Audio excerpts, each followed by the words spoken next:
Here's our drywall screw gun that we're going to be using. I don't even know what model this is here. It doesn't really matter. DeWalt makes them, Rigid makes them, Milwaukee makes them. This is a Rigid. Alright, it's got this cone on the front here.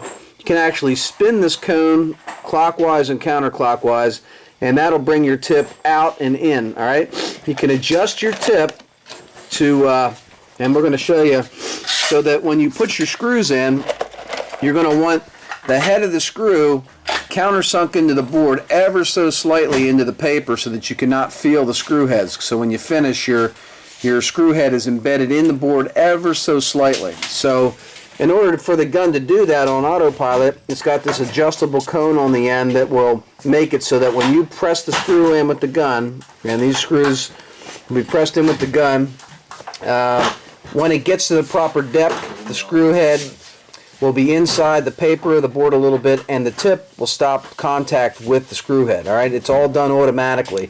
That's why you want to use a real, honest to God, screw gun instead of a cordless drill or a regular drill. This does so much for hanging drywall. You absolutely have to have a drywall screw gun. We're actually going to start on this section of the ceiling and go this way. We got a 10-foot sheet. We measured over to see how much we can get out of a 10-foot sheet. So the first measurement I'm going to be cutting off is 110.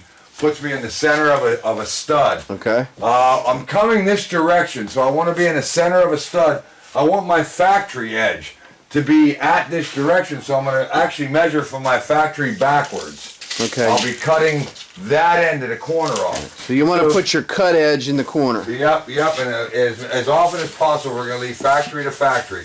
So I measured 110. I got a 110 mark there. Kyle will show you how to use a T-square quick. Now you cut that off at 110 because the full sheet ended up in space up there. It wasn't hitting on a floor joist, correct? Correct. Okay, we didn't see you do that, so we were lost already from the very beginning. Well, I explained to him, but basically I just I hooked onto my lid right there.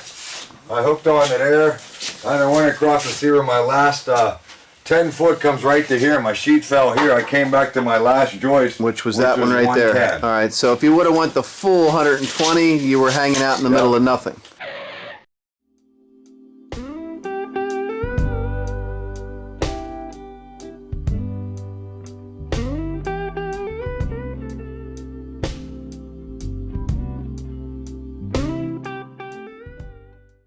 And like I said, I want my factory to be out here. One about a factory and a factory for a butt joint. Did you square that, Kyle? T-square, you get a mark at 110, step it on there. When you're cutting drywall, all you're doing is scoring paper. You're scoring paper. You're not trying to cut into the drywall. All you're doing is just, I'm giving it medium pressure. All you're doing is scoring the paper. You're going to bend your board into a 90.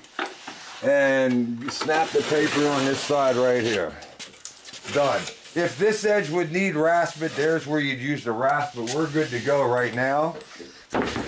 Next thing I'm going to do is Kyle's going to be laying out ahead of me. Kyle, I'm going to give you measurements. You're going to hook on to my corner here and mark the board. I'm giving Kyle a 14-inch measurement. That's the center of my stud. Okay. From that 14-inch measurement, we know they're every 16 inches. So he's going to go down and mark every 16 inches. These are where our ceiling joists are. Okay. And then that should put my factory halfway on a stud. What we want to do is, these are guidelines. These are actually where we're going to be screwing our drywall to the joist. All right. Okay. All right, sorry about that. I had to take a phone call there. All right, so we got our board all laid out here. Yep, and then we got two lights. We have two obstacles in our way. We got one, when this two board cans. is actually okay. going up, we're actually going to be taking this board and lifting it up over our head this way and pushing. So this edge here is actually going to be hitting this corner here. This factory edge is going to be going out into the room. So the bottom of your board is the corner of the wall there, okay? So what we did is we measured out for our can right here. Our first can came to this measurement right here. And we know that our can is 3 foot out from here to the center. Okay. Which is 3 foot up this way. Here's where the T-square works both directions. This measures my sheet 3 foot up. And then we know this is the center of my can this way. So I know I got a light going there.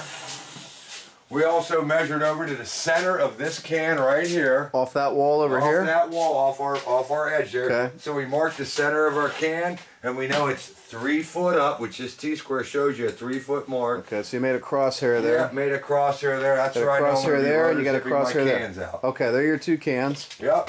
Last thing I'm going to do is I want to go back and just figure out how far out I'm going to glue. I know we got our sheets going to 110 inches right to here. Okay. You don't have to glue your end one. So we're going to glue from here on back, and we're Okay. ready to hang this sheet. All right. When you're installing glue on drywall, you basically want your glue, you're going to be nailing your drywall at the edge, and then on ceilings, I like to go 1, 2, 3 in the center. Okay. That's where you want to put your glue, is in the center of your joist. And you want to put a nice bead there. Here we go. And you want to put a little bit of a nice bead there too. You want to leave a little something there. And Stop at 4 foot. yeah, stop shy of 4 foot, exactly.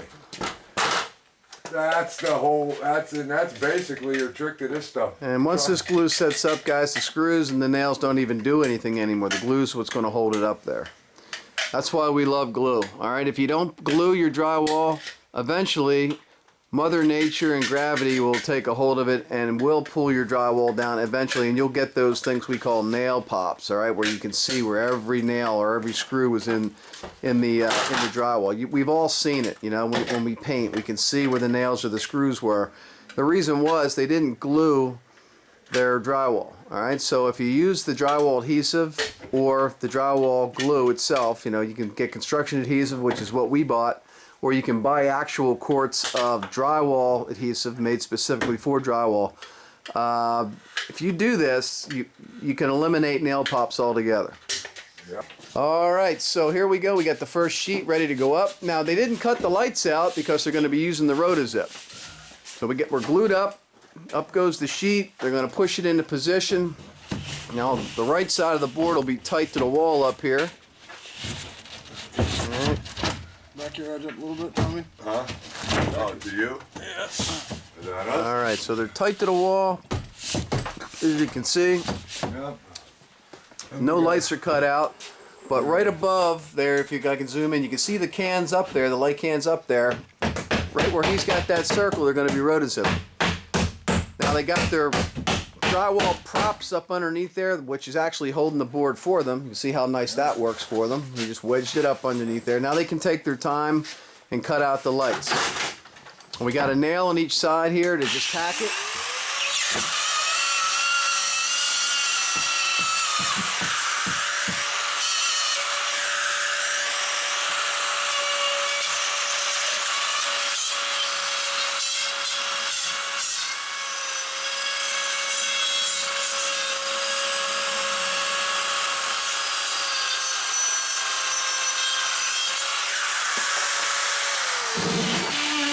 You can see how that rotozip made it a perfect circle. That tip rode right around the outside of the metal can and cut the light out for Tom. Now in the meantime, Kyle's screwing up the board with the screw gun. I'll put a couple. That's some hard wood. I can nail some of these edges for him while he's screwing.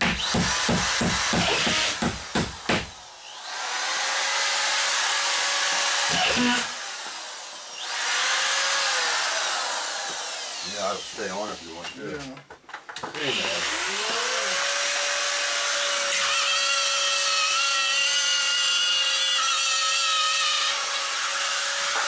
There's our light bulb again.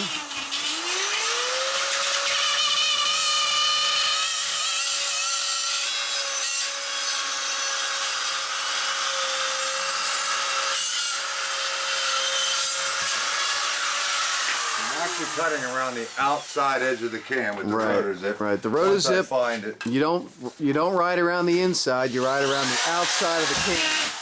And I'll show you a can up there, right there. You can see there's a lip on the outside. Actually, you can't really see with the light on there, but right there you can see that lip on the outside there. That's what the tip of the rotozip's running around, all right? And nothing cuts them out nicer than that.